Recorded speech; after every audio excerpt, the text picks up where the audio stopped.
મેઘરાજા ફરી એકવાર હેત વરસાવવા માટે મહુવા શહેર તેમજ ગ્રામ્ય પંથકમાં શાહી સવારી લઈને આવી ગયેલા છે। જોરદાર વરસાદી માહોલ ફરી એકવાર જામતા વાતાવરણ ઠંડુગાર બની ગયેલું છે।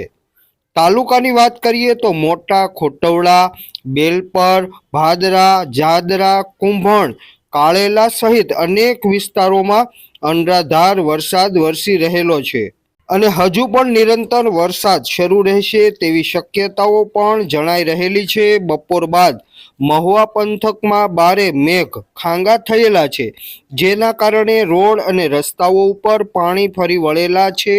મન ભરીને વરસી રહેલા વરસાદનો લહાવો રસ્તાઓ ઉપર બાળકો ગમ્મત કરીને લઈ રહેલા છે।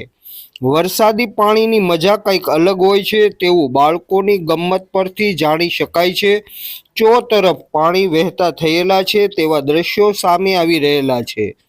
આમ જોઈએ તો 3 દિવસના વિરામ બાદ આજ રોજ બપોર બાદ અનરાધાર વરસાદ વરસતા લોકોને ગરમીમાંથી રાહત મળી છે। વાતાવરણમાં ઠંડક પ્રસરી જવા પામી છે અને ચોમાસું વિદાય લે એ પહેલા મન ભરીને વરસાદમાં ભીંજાવાની મજા લોકો માણી રહેલા છે।